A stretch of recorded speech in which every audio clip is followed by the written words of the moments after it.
আসসালামু আলাইকুম। বাংলাদেশ একটি স্বাধীন ও সার্বভৌম রাষ্ট্র, যার ভিত্তি গড়ে উঠেছে একটি শক্তিশালী দলিলের উপর, যেটি হচ্ছে বাংলাদেশের সংবিধান। এটি চাকরির পরীক্ষায় একটি গুরুত্বপূর্ণ টপিক। সংবিধান নিয়ে আমাদের অনেকের মধ্যে কনফিউশন থাকে, ফলে অনেকেই পুরো সংবিধান ভালোভাবে প্রিপারেশন নিতেই পারেন না। আজকের ভিডিওতে আমি এই টপিকটি এমনভাবে বুঝিয়ে দেবো ইনশাআল্লাহ, যাতে আপনাদের আর কোনো বই, কোচিং বা অতিরিক্ত কোনো সহায়িকা প্রয়োজন না হয়। এই একটি ভিডিওই থেকে আপনারা বিসিএস সহ অন্যান্য পরীক্ষায় সংবিধান থেকে আসা গুরুত্বপূর্ণ সব প্রশ্নের উত্তর পেয়ে যাবেন ইনশাআল্লাহ। এই একটি ভিডিও থেকে আপনারা বিসিএস সহ অন্যান্য পরীক্ষায় সংবিধান থেকে আসা গুরুত্বপূর্ণ সব প্রশ্নের উত্তর পেয়ে যাবেন। প্রায় সব টপিক এখানে বেশ সহজ, পরিষ্কার এবং গোছানোভাবে তুলে ধরা হয়েছে। তাই নিঃসন্দেহে বলা যায় বাংলাদেশের যে কোনো চাকরির পরীক্ষার প্রস্তুতির জন্য এই একটি ভিডিও হতে পারে আপনার জন্য বেস্ট গাইড। আজকের এই ভিডিওতে আমরা যা যা শিখব সেগুলো হচ্ছে: সংবিধান রচনার ইতিহাস, অনুচ্ছেদসমূহ, সংবিধান সংশোধন, তফসিল এবং কে কাকে শপথ পড়ান। সবগুলো টপিক খুব গুরুত্বপূর্ণ, কিন্তু সবচেয়ে গুরুত্বপূর্ণ হচ্ছে অনুচ্ছেদসমূহ। শুরুতেই কিছু গুরুত্বপূর্ণ তথ্য। আমাদের দেশের সাংবিধানিক নাম হচ্ছে গণপ্রজাতন্ত্রী বাংলাদেশ। আমাদের সংবিধান দুষ্পরিবর্তনীয়। আমাদের সংবিধান দুটি ভাষায় লিখিত, একটি হচ্ছে বাংলা এবং একটি হচ্ছে ইংরেজি। কিন্তু কোনো অর্থগত বিরোধ সাদৃশ্য হলে বাংলারও অনুসরণীয় হবে। এবং এর বাংলা অনুবাদক হচ্ছে অধ্যাপক আনিসুজ্জামান। এখানে উল্লেখ্য যে আমাদের সংবিধান প্রথমে ইংরেজিতেই রচিত হয়েছিল। আমাদের সংবিধানে প্রস্তাবনা একটি, তফসিল 7টি, বৈশিষ্ট্য হচ্ছে 12টি, ভাগ বা অধ্যায় হচ্ছে 11টি, সংশোধনী 17টি, পরিচ্ছেদ 13টি এবং অনুচ্ছেদ আছে 153টি। এখানে ছোট্ট একটা টুইস্ট আছে, সেটা হচ্ছে ভাগ বা অধ্যায় 13টি এবং অনুচ্ছেদ বর্তমানে 167টি। এটা আমরা পরবর্তীতে দেখতে পারবো পরবর্তী এক স্লাইডে। আমাদের সংবিধানের সমস্ত কার্যকলাপ 1972 সালে সম্পন্ন হয়েছে। এর সাথে জড়িত সমস্ত তারিখগুলো এখানে দেয়া আছে। খেয়াল করে দেখেন, সবার লাস্টেরটা। এবারে 50তম বিসিএস আসছিল যে সংবিধান কবে থেকে কার্যকর হয়। উত্তর অবশ্যই 16 ডিসেম্বর 1972। তারিখগুলো এখানে আপনারা দেখে নেবেন এবং সেই সাথে খাতায় অবশ্যই নোট করে নেবেন। আপনারা কিন্তু সবাই অবশ্যই খাতা নিয়ে বসবেন। এই ভিডিওতে যে ইনফরমেশনগুলো পাবেন সেগুলো অবশ্যই খাতায় নোট করে নেবেন, অথবা পরে যদি আমি হচ্ছে কোনো ফেসবুকে পেজ খুলে সেখানে আমি অবশ্যই এর পিডিএফটা দিয়ে দিব, সেখান থেকে আপনারা পেতে পারেন। ভিডিও যাতে খুব বেশি লম্বা না হয় তার জন্য আমি এই তারিখগুলো আর রিডিং করছি না, কিন্তু মাস্ট বি এই তারিখগুলো আপনাকে মনে রাখতে হবে। চলুন শুরু করি সংবিধান রচনার ইতিহাস দিয়ে। আহ, অস্থায়ী সংবিধান আদেশ জারি করেন বঙ্গবন্ধু শেখ মুজিবুর রহমান এবং বাংলাদেশ গণপরিষদ আদেশ জারি করেন বিচারপতি আবু সাইদ চৌধুরী। এগুলোর তারিখ আগের স্লাইডে পেয়ে যাবেন, এই জন্য এখানে আমি আর তারিখগুলো উল্লেখ করে দেই নাই। আচ্ছা, তো সংবিধান রচনার উদ্দেশ্যে গঠিত হয় হচ্ছে গণপরিষদ, এবং আমাদের দেশের যে গণপরিষদ ছিল তার সদস্য ছিল 403 জন। তখন গণপরিষদের সভাপতি ছিলেন Maulana Abdur Rashid Tarkabagish. And in the meantime আমাদের প্রথম স্পিকার ছিলেন হচ্ছে শাহ আব্দুল হামিদ, এবং ডেপুটি স্পিকার ছিলেন মোহাম্মদুল্লাহ। আহ, আমাদের এই যে 403 জন সদস্য, এদের মধ্য থেকে 34 জন নিয়ে সংবিধান কমিটি গঠিত হয়। সংবিধান কমিটির সভাপতি ডক্টর কামাল হোসেন, যাকে সংবিধানের রূপকার বা স্থপতি বলা হয়। এই প্রশ্নটা কিন্তু পরীক্ষায় বারবার আসে। আহ, এরপরে একমাত্র বিরোধী দলীয় নেতা সুরঞ্জিত সেনগুপ্ত এবং একমাত্র মহিলা সদস্য বেগম রাজিয়া বানু। আমাদের দেশে সংবিধান রচিত হয় ভারত ও যুক্তরাজ্যের সংবিধানের আলোকে। এজন্য কিন্তু আমরা খুব দ্রুত সময়ে সংবিধান হাতে পেয়েছিলাম, কারণ আমাদের হাতে দুটি সংবিধান অ্যাজ এ রেফারেন্স ছিল। এবারে কিছু গুরুত্বপূর্ণ তথ্য। বাংলাদেশের সংবিধান 93 পৃষ্ঠার, যা হস্তলিখিত, এবং স্বাক্ষর সহ এটি ছিল 109 পৃষ্ঠা। এটি গণপরিষদ উত্থাপন করেন ডক্টর কামাল হোসেন, যিনি সংবিধানের রূপকার। মূল লেখক শিল্পী আব্দুর রউফ, কভার ডিজাইন কামরুল হাসান এবং অঙ্গসজ্জা করেন শিল্পাচার্য জয়নুল আবেদিন। এই তিনটি নাম পরীক্ষায় কিন্তু অনেক আসে। সংবিধানে স্বাক্ষর করেন কিন্তু 399 জন। এর মধ্যে 4 জন স্বাক্ষর করেননি। তারা হচ্ছেন সুরঞ্জিত সেনগুপ্ত, মোহাম্মদ আজিজার রহমান, জালাল আহমদ এবং শ্রী মানবেন্দ্র নারায়ণ লারমা। সংবিধান গৃহীত হওয়ার সময় রাষ্ট্রপতি ছিলেন বিচারপতি আবু সাইদ চৌধুরী এবং প্রধানমন্ত্রী ছিলেন শেখ মুজিবুর রহমান। এবং সেই সাথে সংবিধানের মূল কপি রাখা আছে জাতীয় জাদুঘরে। সংবিধানের ইতিহাস শেষ, এবারে শুরু হবে সব থেকে গুরুত্বপূর্ণ অংশ। চলুন শুরু করা যাক।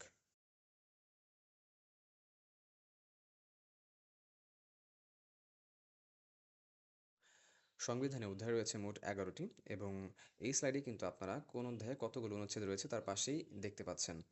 তো প্রথম অধ্যায়ে রয়েছে আমাদের দেশের কথা বা প্রজাতন্ত্রের কথা। দ্বিতীয় অধ্যায়ে আমাদের রাষ্ট্র কিভাবে পরিচালিত হয় সেই নীতি। তৃতীয় অধ্যায়ে মৌলিক অধিকার। চতুর্থ, পঞ্চম এবং ষষ্ঠ অধ্যায়ে নির্বাহী আইন এবং বিচার বিভাগ নিয়ে বলা হয়েছে, যেটা খুবই গুরুত্বপূর্ণ। সপ্তম অধ্যায়ে রয়েছে নির্বাচন এবং অষ্টম অধ্যায়ে মহাহিসাবরক্ষক ও নিয়ন্ত্রক। নবম অধ্যায়ে বাংলাদেশের কর্মবিভাগ। দশমে সংশোধন এবং 11তে বিবিধ বা অন্যান্য ব্যাপারে আলোচনা করা হয়েছে।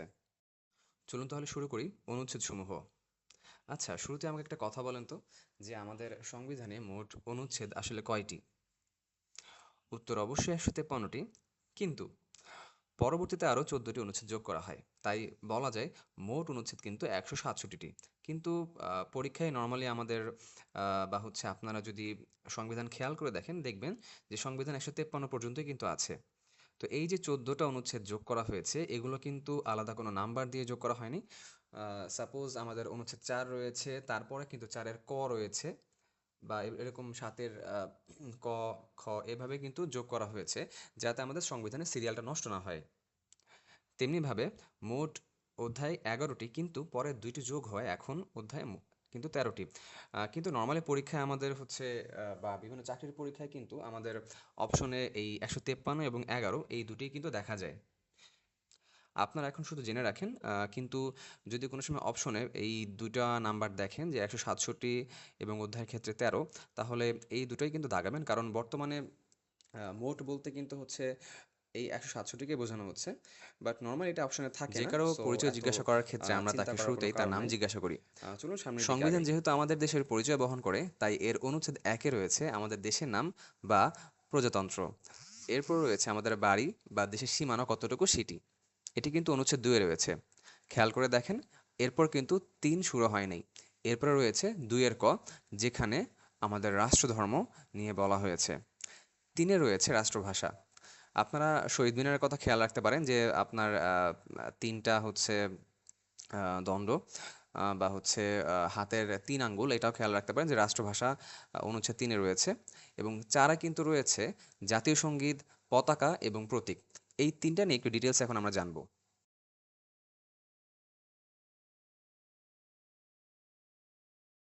প্রথমেই জাতীয় সঙ্গীত নিয়ে কিছু তথ্য।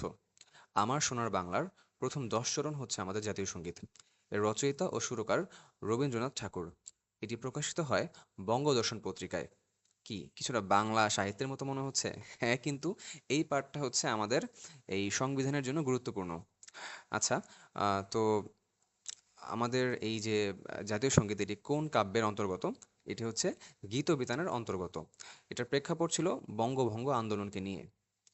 আর আমাদের জাতীয় সঙ্গীত হিসেবে এটি গৃহীত হয় 3 মার্চ 1971, এবং সরকারিভাবে এটি গৃহীত হয় 12 জানুয়ারি 1972। জাতীয় পতাকা নিয়ে কিছু কথা। প্রথম উত্তোলন হয় 2 মার্চ 1971। পতাকা থেকে কিন্তু মানচিত্র আমাদের বাদ দেওয়া হয়েছিল, কারণ যাতে উভয় দিকে সমান হয় বা অ্যাসিমেট্রিক হয়, এবং সেটি ছিল 12 জানুয়ারি 1972। মানচিত্র সহ পতাকার ডিজাইনার ছিলেন শিবনারায়ণ দাস, এবং মানচিত্র ছাড়া পটুয়া কামরুল হাসান। খেয়াল করে দেখেন, গুরুত্বপূর্ণ যে নাম বা তারিখগুলো, সেগুলো কিন্তু আমি কালার করে দিয়েছি। আপনারা অবশ্যই এগুলো আলাদা করে পারলে অন্য কালারের কালি দিয়ে বা হাইলাইটার দিয়ে নোট ডাউন করবেন। এবারে জাতীয় প্রতীক নিয়ে কিছু বলি। সেটা আহ, জাতীয় প্রতীকে আমাদের কি কি আছে? একটি শাপলা, 2টি ধানের শীষ, 3টি পাট পাতা, 4টি তারকা, 5টি ঢেউ। পাশে কিন্তু আপনারা জাতীয় প্রতীকের ছবিটা দেখতে পাচ্ছেন। তো এটি ব্যবহার করেন কে কে? রাষ্ট্রপতি ও প্রধানমন্ত্রী। এছাড়া জাতীয় প্রতীক কিন্তু কেউ ব্যবহার করতে পারে না, এবং এটিও কিন্তু ডিজাইন করেছেন পটুয়া কামরুল হাসান। জাতীয় মনোগ্রাম, এর মধ্যে আছে লাল বৃত্তের মাঝে সোনালী রঙের মানচিত্র ও সেই সাথে 4টি তারকা, এবং এটি ব্যবহার করেন সরকারি অফিস, নথি, স্মারক বা চিঠিতে ব্যবহার করা হয়। ডিজাইনার হচ্ছেন A.N. সাহা। আবারও অনুচ্ছেদে ফিরে আসি। অনুচ্ছেদ 5-এ রয়েছে রাজধানী। এটা কিভাবে মনে রাখবেন? ঢাকা বাংলাদেশের রাজধানী হয়েছে মোট 5 বার। অনুচ্ছেদ 6-এ রয়েছে নাগরিকত্ব। খেয়াল রাখবেন, নাগরিকত্ব লিখতে দন্তন্য গ, র, ক এবং ত এবং তার নিচে ব, মোট কিন্তু 6টি বর্ণ লাগতেছে। তো এই জন্য এটা এভাবে মনে রাখা সহজ, যে অনুচ্ছেদ 6-এ রয়েছে নাগরিকত্ব। আমরা কিন্তু জাতি হিসেবে বাঙালি। এটা 6-এর 2-এ বলা আছে। এবারে আসি অনুচ্ছেদ 7-এ এখানে সংবিধানের প্রাধান্য নিয়ে বলা হয়েছে। 7-এর ক এবং খতে প্রথমে 7-এর কতে বলি, সেটা হচ্ছে সংবিধান বাতিল এবং স্থগিতকরণ যে অপরাধ সেটি বলা হয়েছে। 7-এর খতে মৌলিক বিষয় সংশোধনের অযোগ্য। এই জন্য কিন্তু খেয়াল করে দেখবেন যে কোনো সরকার আসলে কোনো সময় মৌলিক বিষয়ে তারা হাত দিতে পারে না। কারণ কি? আমাদের সংবিধানে বলা রয়েছে যে এগুলো বা আমাদের যে মৌলিক বিষয়গুলো সেগুলো সংশোধন করা যাবে না। আমাদের দেশের মূলনীতি নিয়ে বলা হয়েছে অনুচ্ছেদ 8-এ। খেয়াল রাখবেন আমাদের মূলনীতি কিন্তু 4টি এবং 9, 10, 11 এবং 12 এই 4টাতে কিন্তু এই 4টি মূলনীতি নিয়ে বলা হয়েছে। যেমন 9-এ রয়েছে জাতীয়তাবাদ, 10-এ রয়েছে সমাজতন্ত্র, 11-তে রয়েছে গণতন্ত্র এবং 12-তে রয়েছে ধর্মনিরপেক্ষতা। এই যে ধর্ম নিয়ে আমরা কিন্তু আরও 2টা হচ্ছে অনুচ্ছেদ দেখব সামনে। সো এগুলা একটু আলাদা করে নোট করে রাখবেন কারণ হচ্ছে যাতে প্যাচ লেগে না যায়। অনুচ্ছেদ 13-তে রয়েছে মালিকানা নীতি। আমাদের দেশের মালিকানা 3 ধরনের, যথা রাষ্ট্রীয়, সমবায় ও ব্যক্তিগত। এটি এভাবে মনে রাখতে পারেন যে 3 ধরনের মালিকানা রয়েছে এবং এটি রয়েছে 13 নম্বর অনুচ্ছেদে, মানে 3 এবং 13, 3, 13 এভাবে। এরপরে অনুচ্ছেদ 14 এখানে রয়েছে কৃষক শ্রমিকের মুক্তি। অনুচ্ছেদ 15-তে রয়েছে মৌলিক প্রয়োজনের ব্যাখ্যা। খেয়াল করে দেখেন আমি কিন্তু ব্লু মার্ক করে দিয়েছি যে 15 ঘতে বলা হয়েছে জাতীয় নিরাপত্তার অধিকার। অনুচ্ছেদ 16-তে বলা হয়েছে গ্রামীণ উন্নয়ন ও কৃষি বিপ্লবের কথা। অনুচ্ছেদ 17-তে রয়েছে অবৈতনিক ও বাধ্যতামূলক প্রাথমিক শিক্ষা। এটা এভাবে মনে রাখতে পারেন যে 18 বছর হওয়ার আগে আমাদেরকে অবশ্যই প্রাথমিক শিক্ষা নিতে হবে। অনুচ্ছেদ 18-তে রয়েছে জনস্বাস্থ্য ও নৈতিকতা। এটা কিন্তু 47তম বিসিএসে এসেছিল। 18 কতে বলা হয়েছে পরিবেশ ও জীববৈচিত্র্য সংরক্ষণ ও উন্নয়ন। যেগুলো খুব বেশি ইম্পর্টেন্ট সেগুলো কিন্তু আমি হচ্ছে মানে কালার করে দিয়েছি। কিন্তু আপনারা অবশ্যই মনে রাখবেন যে বাকি যেগুলো আছে সেগুলো কিন্তু অনেকবার পরীক্ষায় এসেছে। সো অবশ্যই প্রত্যেকটাই আপনারা নোট ডাউন করবেন। অনুচ্ছেদ 19-এ 3টি খুব গুরুত্বপূর্ণ অংশ রয়েছে। এর মধ্যে 19-এর 1-এ বলা হয়েছে সুযোগের সমতা নিয়ে, 19-এর 2-এ বলা হয়েছে সম্পদের সুষম বন্টন নিয়ে এবং মোস্ট ইম্পর্টেন্ট যে 19-এর 3-এ বলা হয়েছে মহিলাদের অংশগ্রহণ ও সুযোগের সমতা। এখানে 19-এর 1, 2 এবং 3 এই 3টিই কিন্তু অনুচ্ছেদ 19-এর অংশ। আলাদা করে কিন্তু এগুলো কোনো অনুচ্ছেদ না। অনুচ্ছেদ 20-এ বলা হয়েছে অধিকার ও কর্তব্যরূপে কর্ম। 21-এ বলা হয়েছে নাগরিক ও সরকারি কর্মচারীদের কর্তব্য। এখানে খুব ইম্পর্টেন্ট যে 21-এর 2-এ বলা হয়েছে সকল সময়ে জনগণের সেবা করিবার চেষ্টা করা প্রজাতন্ত্রের কর্মে নিযুক্ত প্রত্যেক ব্যক্তির কর্তব্য। তাই আজকে যারা সরকারি চাকরির প্রিপারেশন নিচ্ছেন তাদের অবশ্যই মাথায় রাখা উচিত এই যে অনুচ্ছেদটা এটা কিন্তু ইন ফিউচার আপনাদের জন্যই বলা হয়েছে। এখানে একটা মোস্ট ইম্পর্টেন্ট অনুচ্ছেদ হচ্ছে অনুচ্ছেদ 22। সেটি হচ্ছে নির্বাহী বিভাগ থেকে বিচার বিভাগ পৃথকীকরণ। সো এটা এভাবে মনে রাখতে পারেন যে আহ, দুইটা বিভাগকে একটা থেকে আরেকটাকে আলাদা করা হয়েছে, তাই 2, 2 মানে হচ্ছে আপনার 22। অনুচ্ছেদ 23-এ বলা হয়েছে আমাদের জাতীয় সংস্কৃতি নিয়ে এবং 23-এর ক এটা কিন্তু আলাদা একটা অনুচ্ছেদ। 23-এর কতে বলা হয়েছে উপজাতি, ক্ষুদ্র জাতিসত্তা, নৃগোষ্ঠী ও সম্প্রদায় সংস্কৃতি নিয়ে। আচ্ছা, এখানে একটা কথা বলে রাখি সেটা হচ্ছে যে আমার বাজে অডিও কোয়ালিটিকে আপনারা একটু ক্ষমা সুন্দর দৃষ্টিতে দেখবেন। কারণ আমি নতুন ভিডিও করা শুরু করেছি। আমার সম্পূর্ণ সেটআপ অ্যাকচুয়ালি এখনো নেই। আমি এডিট করে ভিডিও দিচ্ছি। ইচ্ছা আছে ইনশাআল্লাহ সামনে লাইভ ক্লাসগুলো করানোর। একদম লাইভ ক্লাসে ম্যাথ করায় দিব বা হচ্ছে অন্যান্য সাবজেক্ট বা ইংলিশের বিভিন্ন টপিক সলভ করে দিব। সো অবশ্যই লাইক এবং কমেন্ট করবেন এবং সাবস্ক্রাইব করে করে রাখবেন যাতে ইন ফিউচার যে ভিডিওগুলো বা যে রিলসগুলো আমি দিচ্ছি বর্তমানে সেগুলো যাতে আপনাদের ফিরে চলে যায়। তো এবারে অনুচ্ছেদ 24-এ বলা হয়েছে জাতীয় স্মৃতি নিদর্শন নিয়ে। অনুচ্ছেদ 25-এ বলা হয়েছে আন্তর্জাতিক শান্তি, নিরাপত্তা ও সংহতির উন্নয়ন, বা এক কথায় অনেক সময় পরীক্ষা এভাবে আসে যে পররাষ্ট্রনীতি নিয়ে কোন অনুচ্ছেদে বলা হয়েছে। উত্তর হবে অনুচ্ছেদ 25। 27-এ সমতা মানে আইনের দৃষ্টিতে সমতা। 28-এ ধর্ম প্রভৃতি কারণে বৈষম্য, এই বিষয়ে বলা হয়েছে। খেয়াল করে দেখবেন যে অনুচ্ছেদ 12-তেও কিন্তু ধর্ম নিয়ে বলা হয়েছিল, বাট এটা একটু ডিফারেন্ট কারণে বলা হয়েছে। সো এই যে ছোট ছোট যে ব্যাপারগুলো যে এখানে ধর্ম এবং বৈষম্য নিয়ে বলা হয়েছে এগুলো অবশ্যই খেয়াল রাখবেন। অনুচ্ছেদ 28-এর 2-এ বলা হয়েছে নারী পুরুষের সমান অধিকার লাভ। অনুচ্ছেদ 29-এ বলা হয়েছে সরকারি নিয়োগ লাভে সুযোগের সমতা। তো এটা কিভাবে মনে রাখতে পারেন, এটা হচ্ছে এরকম যে বর্তমানে চাকরির বয়স 35 করার কথা চলতেছে। বর্তমানে 32 আছে, কিন্তু কিছুদিন আগেও কিন্তু সরকারি চাকরির বয়স ছিল সর্বোচ্চ 30 বছর পর্যন্ত। তো ৩০ বছর চলে আসলেই কিন্তু সবার লাল বাতি জ্বলে যায়, ব্যাপারটা কিছুটা এমন হয়ে যায়। সো ৩০ এর আগেই চাকরি পেতে হবে। এভাবে আপনারা ব্যাপারটাকে মনে রাখতে পারেন যে ২৯ এ বলা হয়েছে সরকারি নিয়োগ লাভের সুযোগের সমতা। সমতা না থাকলে কিন্তু আ সুষম বন্টন হবে না এবং সবাই হচ্ছে ঠিকমতো হচ্ছে চাকরি পেতে অনেকের সমস্যা হবে। আচ্ছা, আইন এবং জেল জরিমানা নিয়ে কিন্তু বলা হয়েছে ৩১ এবং ৩৩ এ। ৩১ এ বলা হয়েছে আইনের আশ্রয় লাভের অধিকার এবং ৩৩ এ বলা হয়েছে গ্রেপ্তার, আটক এবং রক্ষাকবচ নিয়ে। আমরা যদি ঠিকমতো রাস্তায় চলাফেরা করতে পারি তাহলে আমরা সুন্দর মতো সমাবেশ করতে পারবো এবং সমাবেশ থেকে তৈরি হতে পারে সংগঠন। সেই সাথে আমরা সংগঠনে গিয়ে নিজেদের চিন্তা এবং বিবেকের স্বাধীনতা কিন্তু লাভ করতে পারি এবং বাক স্বাধীনতা কি সেটা বুঝতে পারি এবং একটা সময় যে আমরা বুঝতে পারি যে এইসব সংগঠন বা হচ্ছে আহ, আহ, চিন্তা বা বিবেকের যে স্বাধীনতা সেটা দিয়ে খুব বেশি দূর আগানো যায় না, আমাদেরকে অবশ্যই কোনো একটা কাজে বা কোনো একটা পেশায় ঢুকতে হবে। সো এবার আসুন মিলিয়ে নিই যে আমার এই স্লাইডে বলা হয়েছে যে ৩৬ থেকে ৪১ শুধু স্বাধীনতা নিয়ে কথা হবে। যেমন ৩৬ চলাফেরার স্বাধীনতা, ৩৭ সমাবেশের স্বাধীনতা, ৩৮-এ বলা হয়েছে সংগঠন এবং ৩৯-এ চিন্তা ও বিবেকের স্বাধীনতা ও বাক স্বাধীনতা, ৪০-এ বলা হয়েছে পেশা বা বৃত্তির স্বাধীনতা এবং ৪১-এ বলা হয়েছে ধর্মীয় স্বাধীনতা। খেয়াল করে দেখেন ধর্ম নিয়ে কিন্তু আরেকটা আমার অনুচ্ছেদ চলে এসেছে। সো এই যে স্লাইডটা এটা ভেরি ভেরি ইম্পর্টেন্ট, এখান থেকে অনেক অনেকবার প্রশ্ন এসেছে, বিভিন্ন চাকরির পরীক্ষায় প্রশ্ন এসেছে। আপনারা যে কোনো একটা কোশ্চেন ব্যাংক খুলে দেখতে পারেন অথবা হচ্ছে MP3 বলেন বা হচ্ছে আহ, বর্তমানে যে ওই আপনার বেসিক ভিউ বই আছে এগুলো খুলে দেখতে পারেন যে এই কোশ্চেন বা এই যে স্লাইডটা আছে এখান থেকে কতগুলো প্রশ্ন এসেছে। চলুন আমরা পরের স্লাইডে যাই। আমাদের সম্পত্তি কিন্তু আমাদের একটা অধিকার এবং আমাদের যে ভবন বা হচ্ছে যে বাড়ি বা গৃহ রয়েছে সেটা কিন্তু আমাদের মৌলিক অধিকারের মধ্যে পড়ে। সো খেয়াল করে দেখেন যে অনুচ্ছেদ ৪২-এ বলা হয়েছে সম্পত্তির অধিকার, ৪৩-এ গৃহ ও যোগাযোগ রক্ষণ এবং ৪৪-এ মৌলিক অধিকার বলবৎকরণ। এই জন্য কিন্তু আমি তিনটে একসাথে রেখেছি যে তিনটা কিছুটা সিমিলার রয়েছে। এবং ৪৭-এ বলা হয়েছে যুদ্ধাপরাধের বিচার নিয়ে। এবারে আসুন রাষ্ট্রপতি নিয়ে কিছু অনুচ্ছেদ দেখে নিই। শুরুতেই অনুচ্ছেদ ৪৮, এখানে বলা হয়েছে রাষ্ট্রপতির নিয়োগ ও যোগ্যতা নিয়ে। এরপর অনুচ্ছেদ ৪৯, এখানে বলা হয়েছে ক্ষমা প্রদর্শনের অধিকার নিয়ে। খেয়াল করে দেখবেন এই যে অনুচ্ছেদ ৪৯ রয়েছে এটা কিন্তু বেশ আলোচিত হয় কিছুদিন পর পর। রাষ্ট্রের বিভিন্ন যুদ্ধাপরাধী বা আসামিদের ক্ষমা প্রদর্শনের যে অধিকারটা এটা কিন্তু রাষ্ট্রপতি এই অনুচ্ছেদ ৪৯ বলেই পেয়ে থাকেন।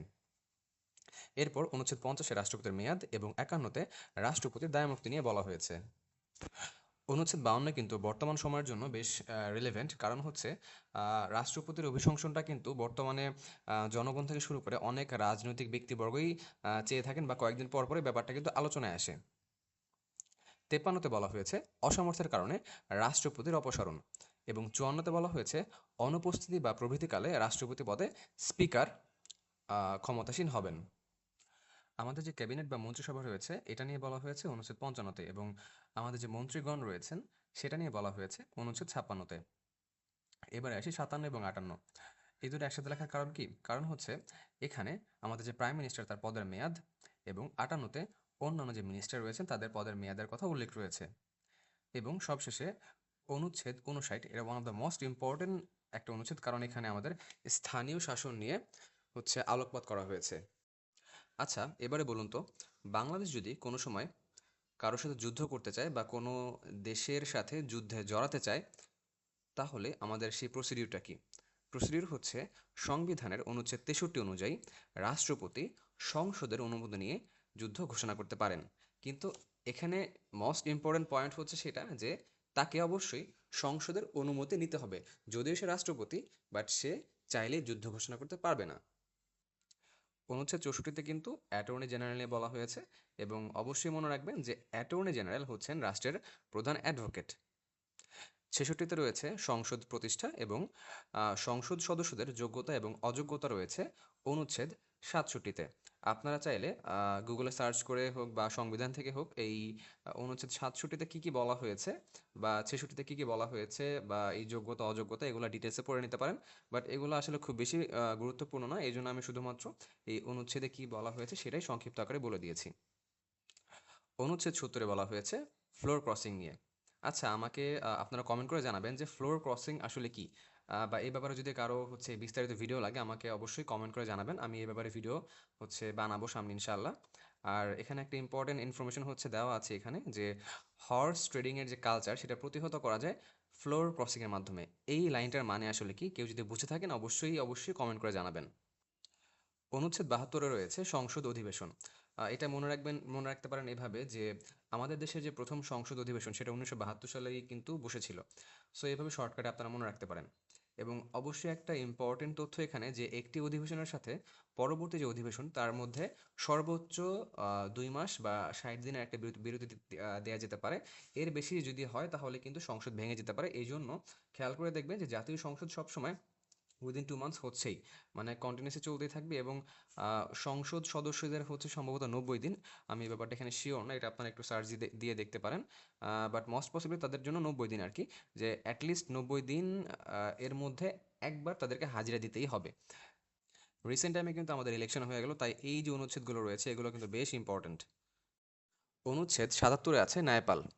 উল্লেখ্য যে বাংলাদেশের কোনো সরকারই এখন পর্যন্ত ন্যায়পালকে নিয়োগ দেননি। কারণ কি জানেন? কারণ হচ্ছে তিনি আইন, বিচার ও নির্বাহী বিভাগের যে কোনো সিদ্ধান্তের প্রেক্ষিতে মতামত দিতে পারেন। এবং সেটি কিন্তু অবশ্যই অবশ্যই আমাদের প্রত্যেক দুর্নীতিবাজ সরকারের জন্য একটা বেশ বড় রকমের সমস্যা। কারণ একজন ন্যায়পাল যে কোনো সেক্টরে যে কোনোভাবে ইনভেস্টিগেট করতে পারেন, এবং যে কোনো দুর্নীতিকে সে চাইলেই হচ্ছে নিজ হাতে বের করে নিয়ে আসতে পারেন বা জনগণের সামনে তুলে ধরতে পারেন। সে যাই হোক, ৮০-তে রয়েছে আইন প্রণয়ন পদ্ধতি, ৮১-তে অর্থ বিল, এবং ৮৭-তে রয়েছে বার্ষিক আর্থিক বিবৃতি বা বাজেট। এই অনুচ্ছেদ ৮৭ কিন্তু বেশ ইম্পর্ট্যান্ট।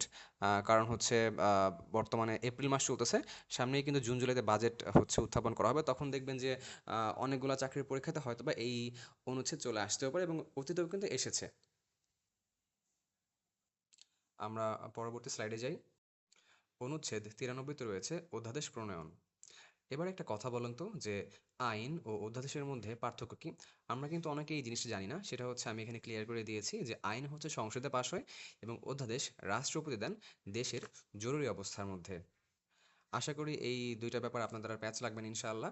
তো এরকম আরও ছোটখাটো যে আমাদের কনফিউজিং যেই পার্টগুলো রয়েছে সেগুলো কিন্তু ইনশাআল্লাহ আমি আস্তে আস্তে আমার ভিডিওতে ক্লিয়ার করে দিচ্ছি। এবং আমি যে রিলস পোস্ট করতেছি, আপনারা অনেকে হয়তোবা দেখে থাকবেন যে রিলসে কিন্তু আমি অনেক ছোটখাটো যেই ইম্পর্টেন্ট টপিকগুলো সেগুলো কিন্তু টোটালি কভার করতেছি। ২০ থেকে ৩০ সেকেন্ডের রিলস, আপনার সময় ইনশাআল্লাহ অবশ্যই নষ্ট হবে না। আপনি ফোনে কিন্তু এমনি রিলস দেখেন, তার থেকে আমার এই চ্যানেলের রিলসগুলো দেখেন, আপনি অবশ্যই ইনশাআল্লাহ উপকার পাবেন। এবারে সুপ্রিম কোর্ট নিয়ে বলা হয়েছে অনুচ্ছেদ 94-তে, এবং বিচারক নিয়োগ নিয়ে বলা হয়েছে অনুচ্ছেদ 95-তে, এবং ১০০তম অনুচ্ছেদে বলা হয়েছে সুপ্রিম কোর্টের আসন সংখ্যা নিয়ে। এবং ১০২-এ বলা হয়েছে মৌলিক অধিকার বলবৎকরণে হাইকোর্টে মামলা বা রিট করা বিষয়ক যে হচ্ছে ব্যাপারটা সেটা নিয়ে। এই যে ১০২ নাম্বার যে অনুচ্ছেদ সেটা কিন্তু বেশি ইম্পর্ট্যান্ট, এই জন্য কিন্তু এটা কালার করে দেওয়া হয়েছে। ১০৮তম অনুচ্ছেদে বলা হয়েছে কোর্ট অফ রেকর্ড।